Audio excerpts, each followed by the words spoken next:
Hello guys, today we are going to do another part of speech, the preposition. So what is a preposition?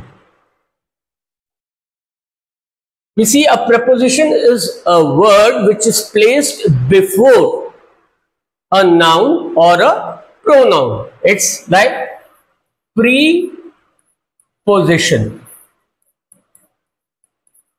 It's placed before a noun or a pronoun, okay, to show what relationship that person or thing denoted by it has vis-a-vis something else.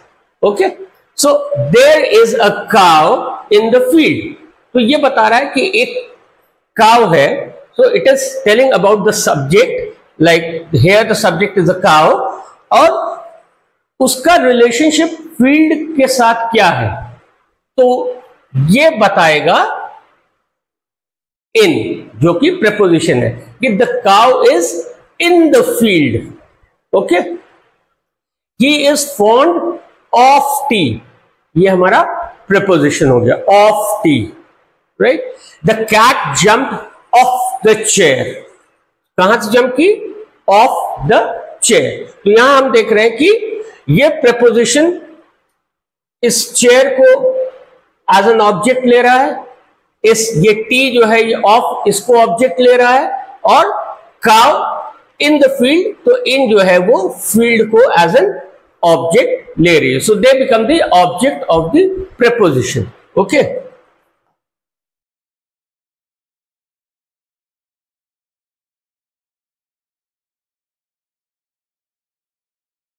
right. So because it takes in the object, noun or a pronoun as an object, so the object is in the particular noun or pronoun is in the accusative case or the objective case, right. Now generally we have seen that the preposition, it comes before a noun or a pronoun, right, but there are sentences where it comes in the last, right.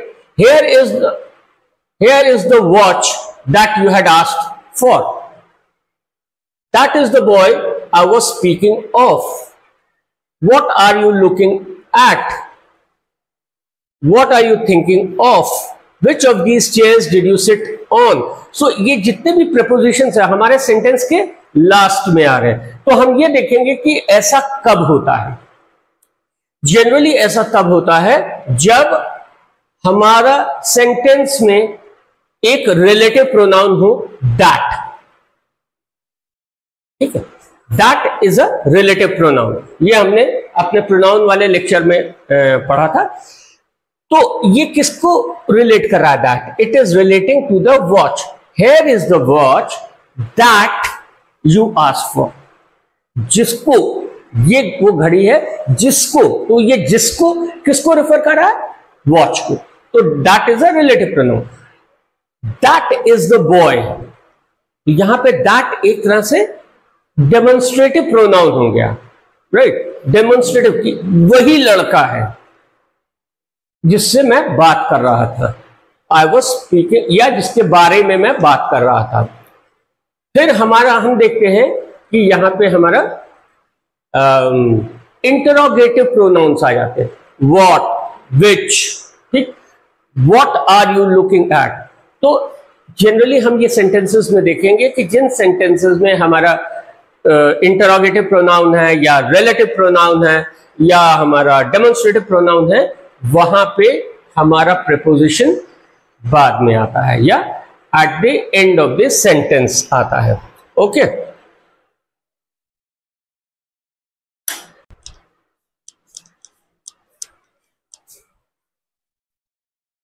kinds of preposition. So preposition may be arranged in the following classes. Simple prepositions, one word के, at, by, for, in, on, up, till, with, ये one word के simple prepositions है, right. दूसरे में क्या है, compound preposition. compound मतलब कि वो किसी और शब्द के साथ या किसी और एक लेटर के साथ जुड़ गए हैं। लाइक कोई हमारा वर्ड जो है उसके आगे हमने ए लगा दिया या बी लगा दिया। So about, about, across, below, beneath, right, underneath, outside, inside। ठीक है, तो ये हमारे हो गए कंपाउंड प्रीपोजिशंस। और कुछ होते हैं हमारे phrase preposition. Phrase preposition they are the groups of words, एक वर्ड का समूह है, राइट, अकॉर्डिंग टू। लेकिन यहां पे हम एक चीज नोटिस करेंगे कि हमारे होते तो ये ग्रुप ऑफ वर्ड्स है, but they have the power of a single word. बोले जरूर जाएंगे इन अकॉर्डेंस विथ, लेकिन उनको एक ही साथ बोला जाएगा कि जैसे हम एक शब्द बोल रहे हैं, इन अकॉर्डेंस विथ या according to, agreeably with, along with, away from, because of, in addition to. तो ये सारे हम अलग अलग वर्ड्स हैं, पर हम बोलते ऐसे हैं कि जैसे एक सिंगल वर्ड बोल रहे हैं। यहां पे एक चीज ध्यान देने वाली है कि जब भी आप किसी सेंटेंस में ये फ्रेज प्रपोजिशंस को देखेंगे तो ध्यान दीजिएगा इनका ऑर्डर ऐसे ही रहेगा। अगर इन कंप्लायंस विथ आ रहा है तो वो हमेशा इन कंप्लायंस विथ ही रहेगा, इन कंप्लायंस टू नहीं हो जाएगा, इन अकॉर्डेंस टू नहीं होगा। ठीक है, ये इन अकॉर्डेंस विथ ही होगा या इन कंप्लायंस विथ ही होगा। तो इन वर्ड्स को एटलीस्ट, वैसे तो इनकी पूरी डिक्शनरी है, पर आप अगर इतने भी ध्यान में रख सकते हैं या याद कर सकते हैं तो they are going to be much helpful in your some like test और exam, right. Read the following sentences. He succeeded by dint of perseverance and sheer hard work. In case of, यदि जरूरत पड़े तो in case of ये एक phrase preposition है and it has the force of a single word. By virtue of, in consequence of, owing to, with reference to, with reference to your letter dated so and so, I hereby reply to you। तो यहां पे हम with reference to, with reference of अगर कहीं लिखा होगा तो वो गलत होगा, right, in order to। so ये हमारे हो जाते हैं phrase prepositions। कुछ रिलेटेड वर्ड्स हैं जो कि अलग अलग प्रपोजिशंस टेकन करते हैं, जैसे कि I acted in according to his advice. According to हमेशा रहता है, लेकिन अगर यही अकॉर्डेंस बन जाता है तो वहां पे हम विथ लगेगा, in accordance with. According to ही रहेगा हमेशा और अकॉर्डेंस के साथ विथ लगे आए। she has a great affection for her grandchildren। लेकिन जब हम affectionate कहेंगे तो affectionate to हो जाएगा। ओके, यहां पे alternate देखिए, the flood and ebb tides alternate with each other, right। लेकिन जब हम ऑल्टरनेटिव लिखेंगे कहीं पे तो alternative to submission is death, right. He is capable of anything, but यही केपेबल को हम अगर कैपेसिटी में, रिलेटेड वर्ड है ना, केपेबल एंड कैपेसिटी, तो यहां पे कैपेसिटी ऑफ नहीं होगा, यहां पे कैपेसिटी फॉर हो जाए। Okay, what a contrast to his brother and what a contrast between them। यहां पे हम देखते हैं कि contrast जो है वो to और between को साथ साथ लेता है। contrast to भी ठीक है and contrast between भी ठीक है, right। तो यहां पे लेकिन बेसिकली क्या है कि हम देखेंगे हमने हिज ब्रदर कहा है, और यहां पे कॉन्ट्रास्ट जब बिटवीन कहेंगे तो दो लोगों के बीच में हो जाएगा, राइट।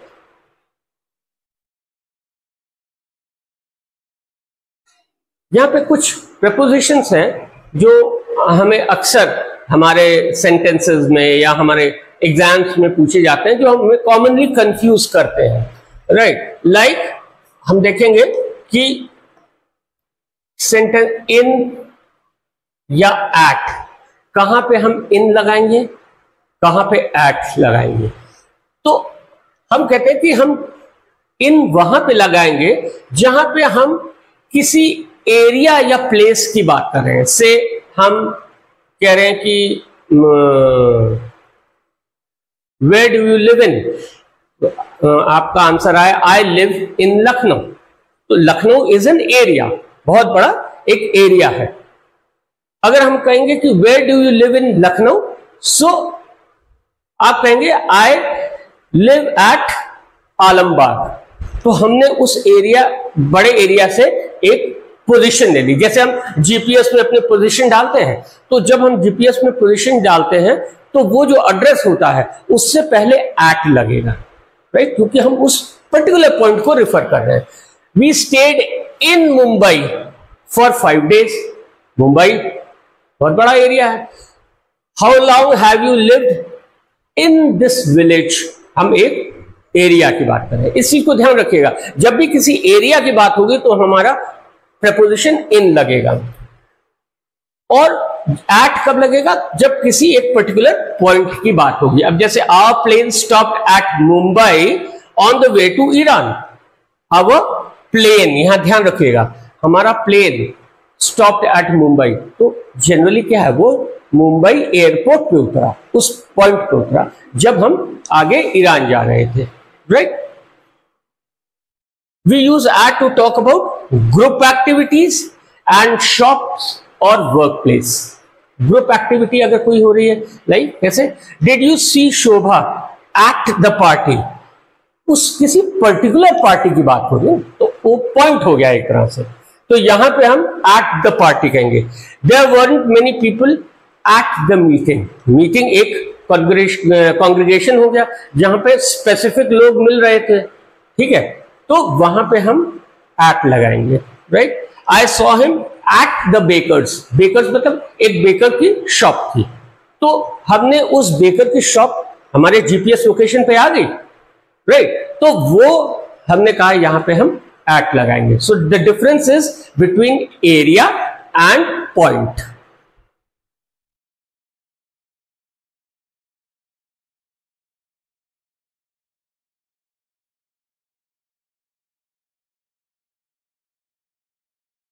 सो यहां पे हम देखेंगे कि अगर हम उसी तरह से एक चीज ऐसे समझ लीजिए कि जब हम एक जनरल बात कर रहे हैं, एक जेनरिक बात कर रहे हैं, तब हम इन लगाएंगे, और जब हम स्पेसिफिक बात कर रहे हैं तब हम एट लगाएंगे। Like he lives in church Street. Church Street में रहता है, लेकिन उसका घर का नंबर क्या है हमें नहीं मालूम, तो इसलिए हमने कहा he lives in church street. पर जब हमने कहा he lives at 45 church street, तो हमने जो आपकी तलाश है उसको एक नैरो डाउन कर दिया, एक पॉइंट पे ले आए, ठीक। ऑन, ठीक है, तो ऑन कहां यूज होगा, जहां पे हम किसी जगह को एक सरफेस की तरह देखते हैं, लाइक फ्लोर, एक वॉल, एक सरफेस है ना, right. The dog is lying on the floor. अब यहां पे सरफेस है, एट द फ्लोर नहीं होगा, ध्यान रखिएगा, यहां पे हमने एक सरफेस की बात कर रहे हैं। Put this picture on the wall, wall भी एक सरफेस है, ठीक है। Till is used of time and to is used of place. He slept till, time क्या है, 8 o'clock, right. He walked to the end of the street, जगह है, He walked to the end of street, यानी उस गली के अंत तक गया, तो एक हम जगह बता रहे हैं, लेकिन यहां पे टिल कहां लगा, हमारा टाइम के लिए।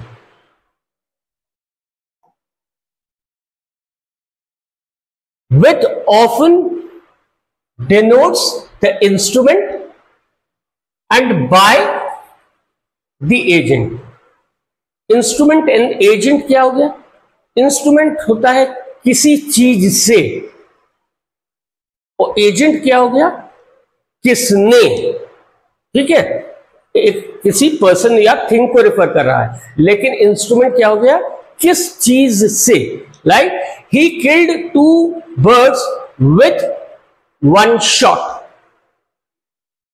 ठीक, एक ही शॉट में उसने 2 को मार दिया। या हम इसको ऐसे भी थोड़ा और अच्छे से एक्सप्लेन हो जाएगा, he killed 2 birds with 1 arrow। एक ही तीर से उसने 2 चिड़िया मार दी। तो यहां तीर क्या हो गया?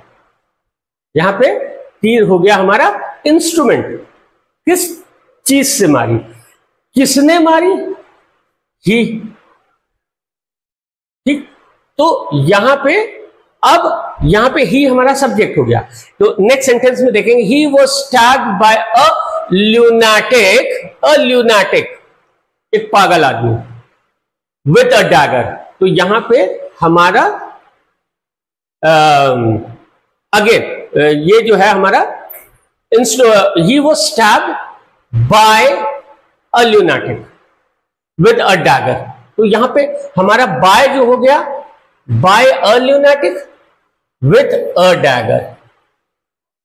यहां पे हमारा बाय जो है वो क्यों लगा? क्योंकि हम एजेंट के बारे में बात कर रहे हैं। जैसे हमने पहले समझा था कि हम बाय तब यूज करेंगे जब हम किसी एजेंट या किसी व्यक्ति के बारे में बात कर रहे हैं जिसने वो काम किया है। तो किसने किया है? ल्यूनाटिक ने, इसीलिए पागल ने, इसीलिए हमने उसके पहले बाय लगाया। He was killed by a ल्यूनाटिक और बाय अ थीफ और बाय अ रॉबर। ठीक है, विथ अ डैगर, एक चाकू से। राइट, यहां पे विथ लग गया। Got it? Since is used before a noun or phrase denoting some point of time। ठीक है, इसको भी ध्यान रखना है, denoting some point of time and is preceded by a verb। तो ये एक नाउन से पहले यूज होता है और वो किसी पॉइंट ऑफ टाइम को दर्शाता है। Right, I have eaten nothing since yesterday। He has been ill since Monday। I have not been smoking since last week।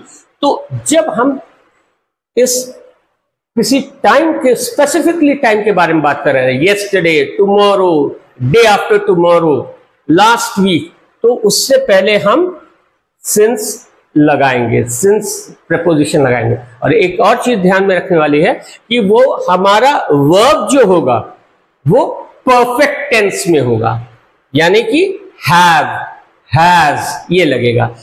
Have eaten, has been ill, have not been. Right, तो हमें 2 चीजों का ध्यान रखना है सिंस लगाने से पहले, कि एक तो सेंटेंस में परफेक्ट टेंस होना चाहिए, यानी हैव या हैज लगा होना चाहिए। राइट, और उसके बाद एक स्पेसिफिक टाइम को रेफर करना चाहिए, और उस स्पेसिफिक टाइम के ठीक पहले हमारा सिंस लग जाए। ओके,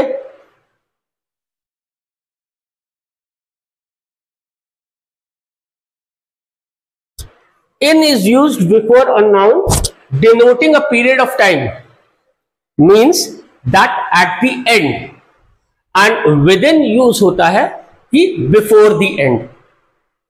in use होगा किसी टाइम पीरियड है, उस टाइम पीरियड के एंड के लिए हम इन यूज करते हैं, और उस टाइम पीरियड के अंदर के लिए हम विद इन यूज करते हैं। Like I shall return in an hour. Right, तो इन एन आवर क्या हो गया? यहां पे कि मैं 1 घंटे में लौटूंगा, यानी जब वो 1 घंटा खत्म होने वाला होगा तभी मैं लौटूंगा, या I will return in 2 hours, तो 2 घंटे जब खत्म होने वाले होंगे तब मैं लौटूंगा। I shall return within an hour, within मतलब कि मैं 1 घंटे से पहले ही आ जाऊंगा। 2 तरीके होते हैं, मैं 1 घंटे में लौटूंगा या मैं 1 घंटे के अंदर आ जाऊंगा, चाहे मैं आधे घंटे में आ जाऊं, चाहे मैं 45 मिनट्स में आ जाऊं, लेकिन मैं 1 घंटे के अंदर आ जाऊंगा। So in is use for when we say कि हम at the end of that time period, or within is used between that time period. Beside and besides, beside and besides, ये बहुत ध्यान देने वाली बात है दोनों। अक्सर कंफ्यूजन हो जाता है कि beside का मतलब होता है by the side, मेरे बगल में। besides का मतलब होता है additional, इसके अलावा ये भी है। तो हम जब किसी एडिशनल, एक्स्ट्रा, अलावा, इसके अलावा पे बात करेंगे तो बिसाइड्स एस के साथ यूज करेंगे। लेकिन जब हम बिसाइड कहते हैं तो बी साइड मतलब बाय माय साइड, मेरे बगल में, राइट। बिसाइड द अनगैदर्ड राइस ही ले, चावल के ढेर के बगल में वो लेटा था। My brother was sitting beside me and watching TV, यानी मेरा भाई मेरे बगल में बैठ के टीवी देख रहा था, ठीक है। बिसाइड्स, अब यहां पे एस आ गया, अब इसको देखिए।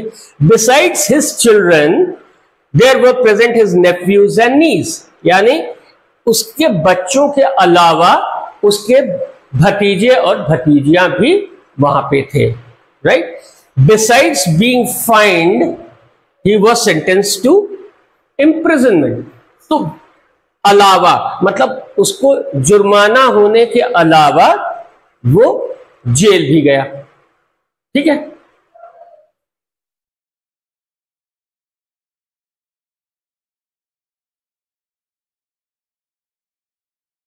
अब हम देखेंगे कि जब हम किसी ट्रांसपोर्ट, फॉर्म्स ऑफ ट्रांसपोर्ट, यानी कौन सा हम जनरली ट्रांसपोर्ट ले रहे हैं अपने चलने के लिए, हम कार से आ रहे हैं, हम टैक्सी से आ रहे हैं, साइकिल से आ रहे हैं या बस से आ रहे हैं, उसमें कौन कौन से प्रोनाउंस लगेंगे, ठीक है। So we use by plus noun when we mean talk about the means of transport, by and plus noun.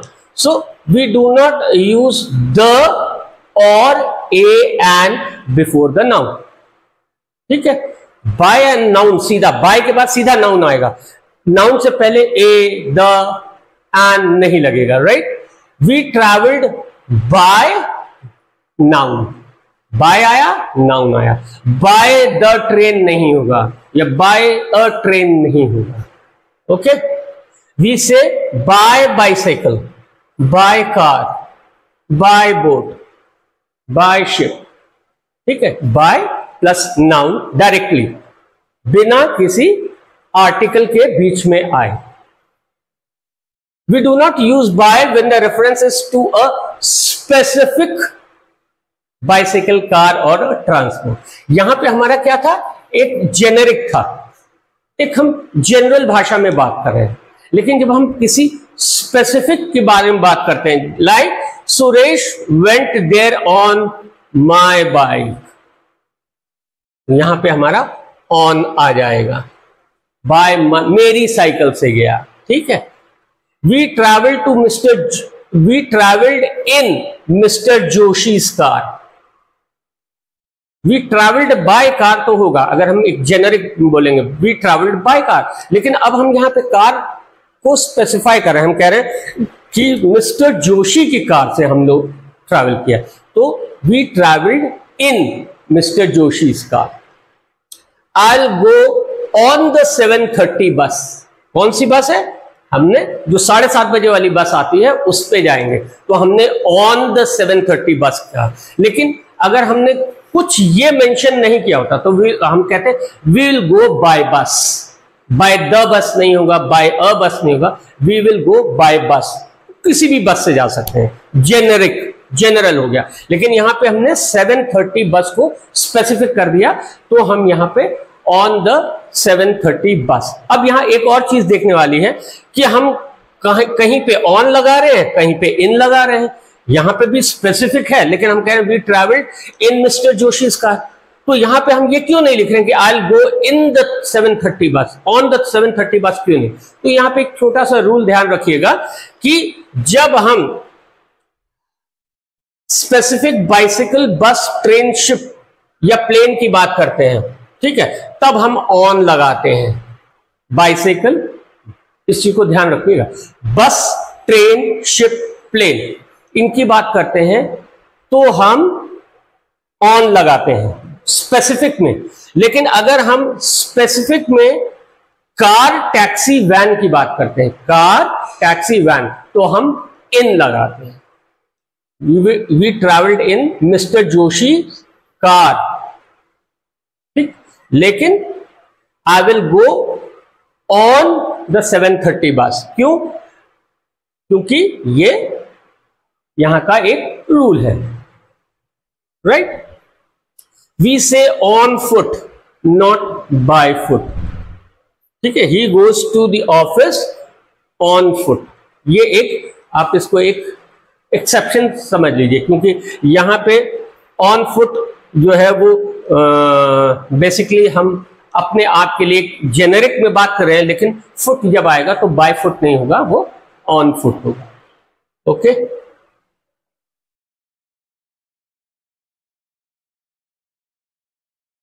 There are certain verbs, noun, adjectives and participles that are always followed by particular prepositions. ये थोड़ा सा जिसको कहते हैं ना कि याद करने वाली बात है, कि जैसे मुंबई इज फेमस। अब अगर फेमस है, एडजेक्टिव है, तो for. The goat subsists on.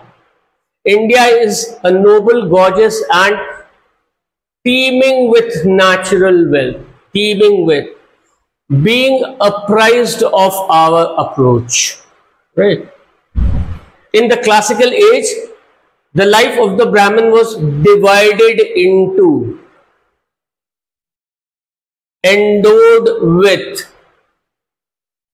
ठीक है, accessible to। तो ये कुछ वर्ड्स आपको ध्यान में रखने हैं कि ये अगर वर्ड्स आएंगे तो कौन सा प्रेपोजिशन उनके साथ चलेगा, ठीक।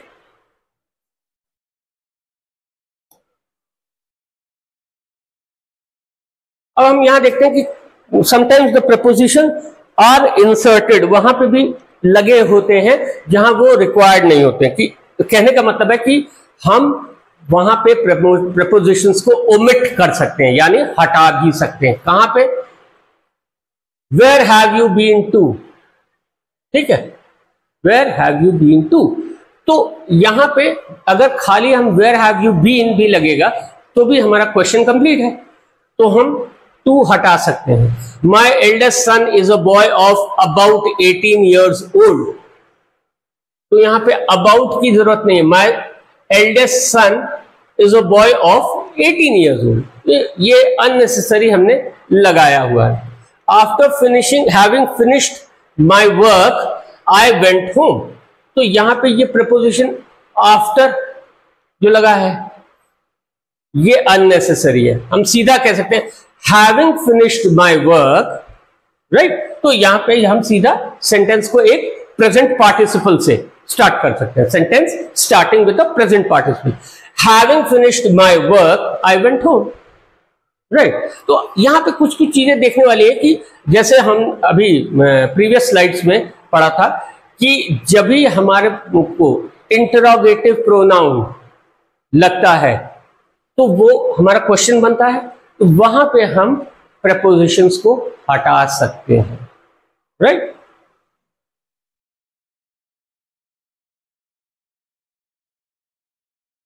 अब यहां एक चीज और पॉइंट नोट करने वाला है कि कुछ वर्ब्स हैं जैसे डिस्कस, ऑर्डर, स्ट्रेस, ये ट्रांजिटिव वर्ब्स हैं। ट्रांजिटिव वर्ब्स क्या होते हैं? जो कि एक ऑब्जेक्ट लेते हैं, मतलब एक वो एक्शन को ट्रांजिट करते हैं। ये हमने वर्ब्स वाले लेक्चर में पढ़ा था ट्रांजिटिव वर्ब्स और इंट्रांजिटिव वर्ब्स क्या होते हैं। तो transitive verbs like discuss, order and stress, ठीक है, they are not followed by a preposition. We discuss a topic, यहां पे डिस्कस आ गया।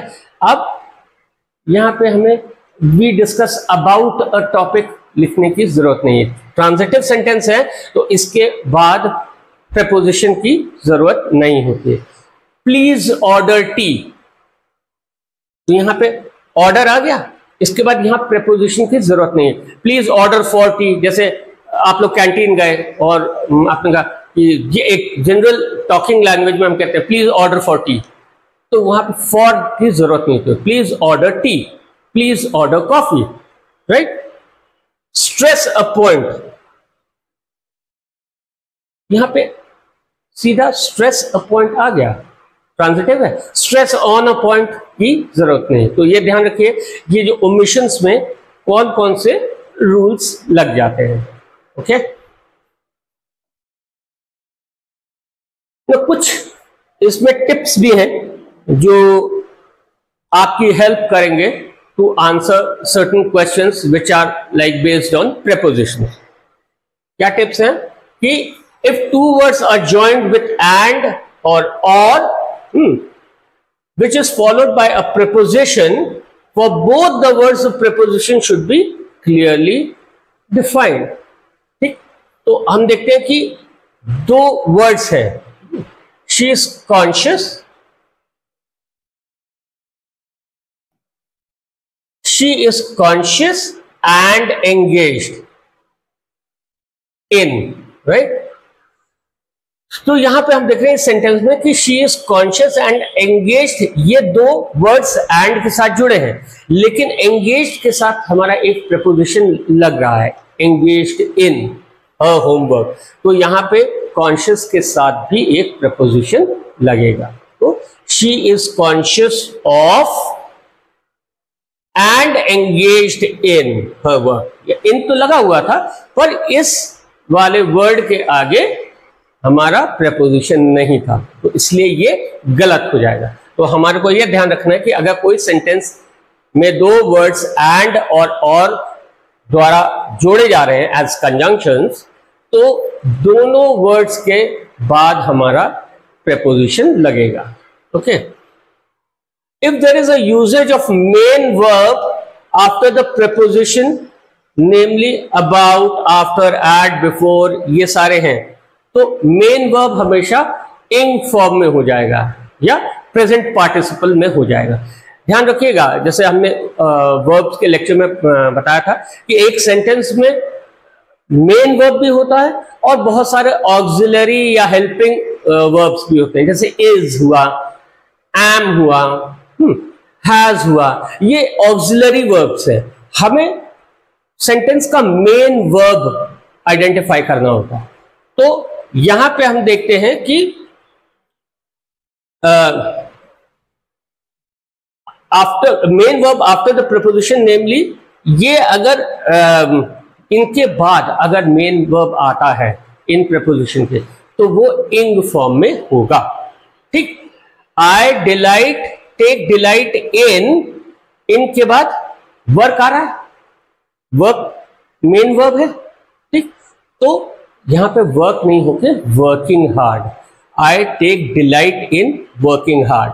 ध्यान रखिए, main verb after the preposition, कौन कौन सा preposition, about, after, in, on, to, ये अगर सेंटेंस में प्रेपोजिशन लगे हैं और इनके बाद जब मेन वर्ब आ रहा है तो वो इंग फॉर्म में होगा। You prevented me from, preposition आ गया, from doing it, not do it.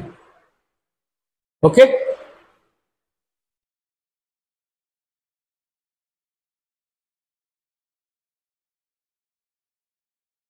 prepositions like on, at, in, they are never used before today, tomorrow, yesterday, day after tomorrow, right?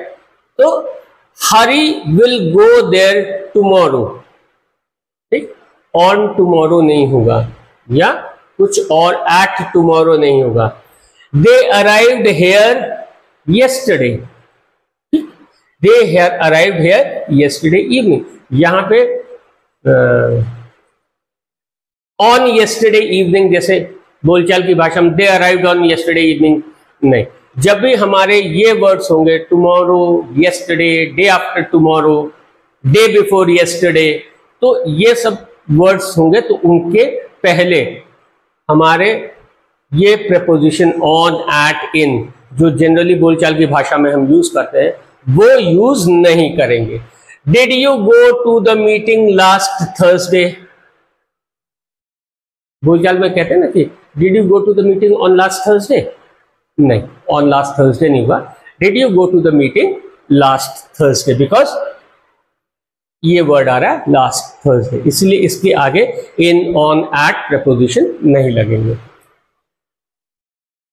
तो अगेन जैसे हमने पिछले स्लाइड में देखा था कि ट्रांजिटिव वर्ब्स के बाद हम जनरली प्रेपोजिशंस नहीं लगाते हैं. तो यहाँ पे ये टिप में कह रहा है कि you have to be careful while using preposition after transitive verb. ये भी अटैक, रिजेंबल, रिडिक्यूल, ये सारे हमारे ट्रांजिटिव वर्ब्स हैं. तो जैसे हमने पहले भी देख चुके हैं कि ट्रांजिटिव वर्ब के बाद हम प्रेपोजिशन नहीं लगाते हैं, सीधा ऑब्जेक्ट आ जाता है वर्ब का. The poet describes about the beauty of nature in his poem, in this poem. तो यहां पे डिस्क्राइब्स ट्रांजिटिव वर्ब है. तो हमारा कोशिश रहेगी कि हम देख लें कि उस ट्रांजिटिव वर्ब के बाद सीधा हमारा ऑब्जेक्ट आए, the beauty of nature, right. About नहीं आएगा. He ordered for 2 cups of coffee, ये हमारी बोलचाल की भाषा है. He ordered for 2 cups of coffee नहीं, ऑर्डर्ड के बाद हमारा प्रेपोजिशन नहीं आएगा, सीधा ऑब्जेक्ट आ जाएगा. He ordered 2 cups of coffee और टी.